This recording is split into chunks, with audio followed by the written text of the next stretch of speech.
Alicia, you can start out by introducing yourself first, then just go ahead and tell us about your encounter. So this is your show now, so take it away.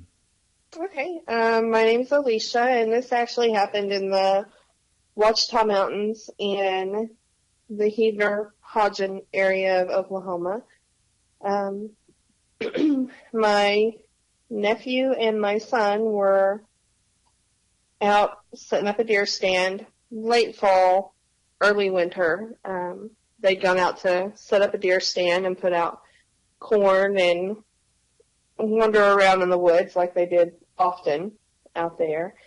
And my sister and I stayed back at the house playing card games, and the boys had taken my nephew's SKS with him, and we heard one shot, and a few seconds later we heard him empty the whole clip. So we ran outside and got in the truck and drove down toward where we knew they were on the road to make sure that they were okay. And within just a few minutes, both of them came crashing through the woods like something was after them. Running through the woods, both of them all cut up with briars and stickers and tree limbs and stuff, and jumped in the back of the truck and hollered, "Go, go, go." So my sister started driving, and we heard something kind of crashing through the woods beside us, like it was running along beside us, along the road beside us through the woods. And we got back to the house, and we all got inside and asked the boys what in the world was going on. And they said that while they were setting up the deer stand, they kind of heard something behind them and turned around, and there were 3 sets of eyes there. And they were too big to be coyotes or wolves or anything like that, and it was too big, and the light shine was wrong for it to be deer. It was something a lot bigger than a deer or anything like that, and had more of a amber type light shine. It wasn't a normal animal light whenever they pointed the light at it. So Eric fired off a couple of shots, and instead of running like a normal animal would, they took chase after them. The animals charged them. So they took off running through the woods, and that's when they met us on the road.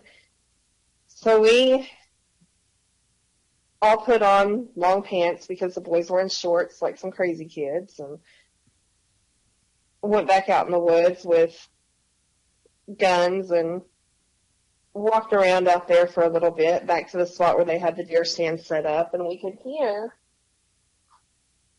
kind of gurgly breathing, like something had been shot in the chest and was breathing blood, but we could never find what it was. We could never see it, but we kept hearing like whistles back and forth between 2 different places, and at one point there was a scream, and that's when we went back to the house. We went back out the next morning to see if we could find what had been shot, and could never find anything. So, okay, did y'all find any blood trails or anything the next morning? There was blood the next morning, but it wasn't really a trail. It was just spots of blood, and then it just kind of disappeared. And can you describe the terrain around there when you were driving down the road? Like, was it hilly, rocky, or? Well, on one side of the road is a mountain that goes straight up, and on the other side of the road is nothing but dense forest. I don't even think there's any houses back there for a couple of miles. Yeah, I've been up there too myself, and I know it is impossible to run through the hills like that. I mean, I've had difficult time just myself, just walking through there. That's how, the terrain is pretty bad, and so that is quite unusual. Usually, when you shoot at an animal, they will take off. A deer especially take off, especially, when they get shot at. So when it comes after them, something is, there's something that's not right there. And for it to be all three of the animals to come after him, to charge them, was really odd. And both of them said it was too big to be a deer, too big to be, a coyote or a dog of any kind. There are bears there, but even a bear is a wild animal, and if you shoot at it, it's going to run. Right. Like black bears that are common up there, they, at first sight of you or whatever, or even a gunshot, they're gone. They're gonna disappear as quick as they can. And the boys actually ran. They had a kind of a trail, not really an actual cut trail, but where they had walked so many times through the woods to get to that spot. Yeah. And that's where they came running out of. And they were still all cut up with briars, and I think a few adhering scratches. I thought maybe he was going to need stitches, but they came running out of the woods that way, but it was on a trail that they, walked down 100 times. But this thing was running alongside us, and we were doing every bit of 35 miles an hour. Right. And it was crashing through the woods beside us, keeping pace with us. And once we got to the light of the house with the electric light and everything outside, it stopped. What was the conclusion that y'all thought it was when it was all said and done? We really kind of figured that it was Bigfoot. And we say that because several years ago, my sister worked at a prison up there and was on her way home back to southeastern Oklahoma. And it was late at night, and she's driving along on the mountain road, and this thing, it doesn't jump out in front of her or run out in front of her. It steps off the side of the road in 2 steps. Off the side of the road into the middle of the road, and then off the other side of the road. So it crossed the whole highway in 2 steps. Wow. And it scared her so bad that she called our stepmom and was telling our stepmom about it, and our stepmom thought she was drunk because she was crying and scared to death. But it walked upright like a human and stepped across the highway in 2 steps. So she was hysterical. Pretty much. And my sister doesn't get that way often. Yeah, I could imagine. How many miles would you say this place is? Well, first of all, the question is, I know you heard of Honolulu, Oklahoma, right? Mm-hmm. And you know the story about that area. Mm-hmm. About how far in miles would you say it is to there? I don't know. Maybe an hour, maybe 55 miles or so. So it's not real far. It's still in the same mountain range, right? It is. Yeah. So the boys, when they were out that night, how did they describe it? And the sounds they heard, or did they smell anything, or it was just it happened so fast that they didn't notice anything except the eyes, or just, I think that it happened so fast and they were so scared, because you have to understand that up there's not street lights every 50 feet or 100 feet or whatever to light up the road and stuff. If you don't have a car on the road, it's complete pitch black. Right. And so if we had not been waiting for them at the road, when they got to the road, they would have had to run the good half mile, 3/4 of a mile, all the way down to the house to try to get away from this thing. And so they were terrified. If we had not heard the gun or not gone out and got in the truck and drove down there, we very well may not have ever seen them again. Yeah, that is a real possibility right there. I just got to ask, what made y'all go back to the area where your nephew shot at this thing? Stupid. I don't know. Honestly, no. There's a minimum security prison not far down the road. Right. And there's no fences or anything because it's minimum security. People can just walk away from it. And because of the size that they described of this thing, we were maybe a little concerned that it could have been an inmate that walked away and found his way out into the woods. And even though they don't normally keep violent offenders there, once a person in Oklahoma goes to a minimum security prison, they could go to any of the minimum security. So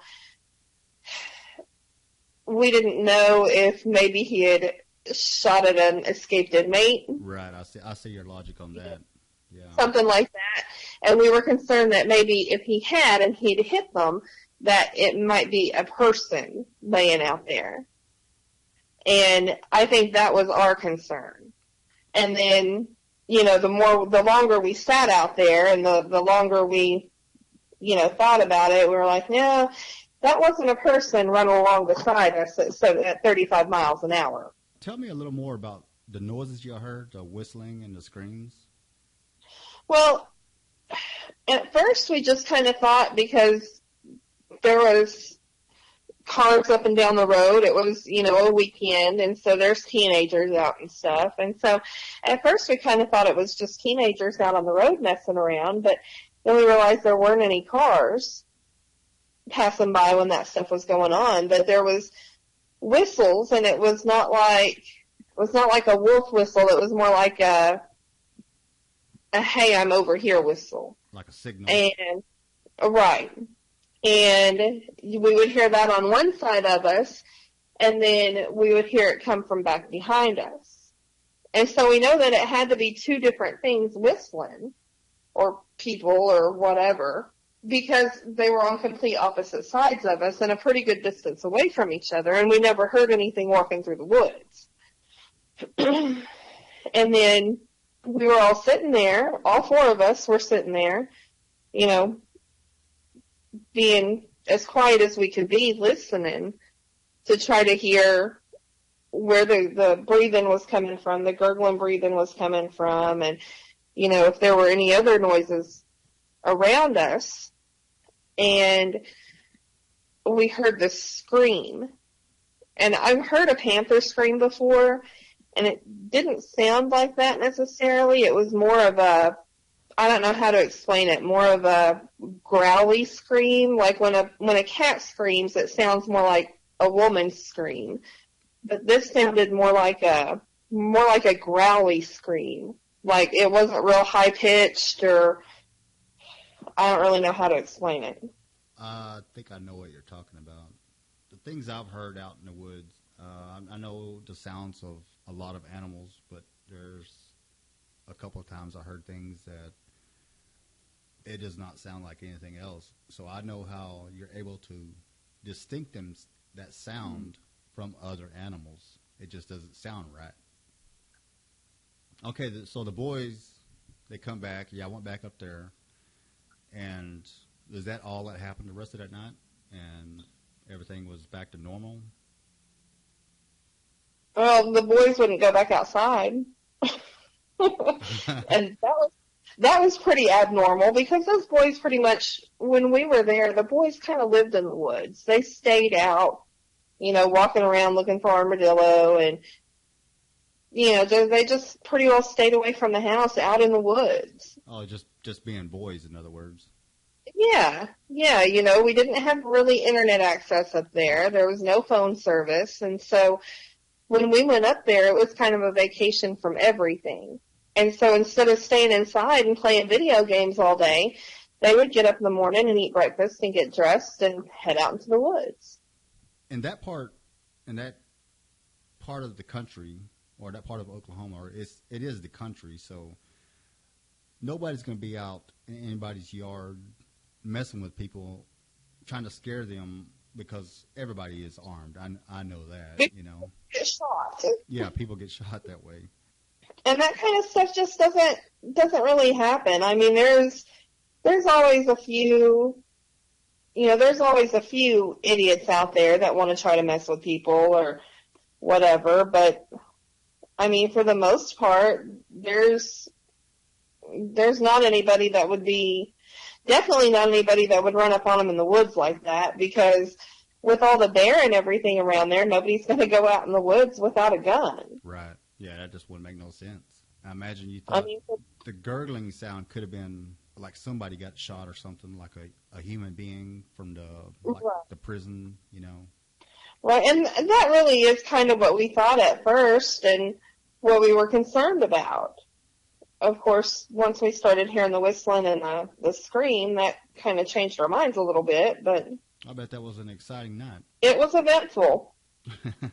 Is there anything else that you would like to tell us that you might have left out, or just tell me your thoughts on the encounter that night? Not really anything that I can think of that I've left out, or I don't know. It was several years ago, but I know to this day my nephew is 21 years old and he still won't go out in the woods by himself up there. And my son won't have any part of it either. I don't say that I blame him. This was your first actual encounter, like that up close and personal with something you would call a Bigfoot? Oh yeah. And how did that change your view of reality, or how did you look at things from then on? Well, I used to kind of think that the people that believed in Bigfoot were conspiracy theorists or, I don't know, crazy. Yeah. And I would just kind of, not really laugh, but okay, whatever you believe, But now I'm like, okay, Bigfoot may very well be real, and he may very well live in Oklahoma, at least during the late fall and early winter. At least up in that area. I can't say that I blame him. It's beautiful up there during that time of year, but yeah, I know there's something out there. It's national forestry land, and so for the most part, it's completely unexplored. I mean, it's not walking trails and stuff where you can just walk off the road and out into the woods, up into the mountains and stuff. It's actual dangerous terrain. And so there's a very big possibility that there's a lot of things living in those mountains that we don't know about. Yeah, I do agree. Okay, well, any closing comments you would like to add to this before we end the show? No, none that I can think of.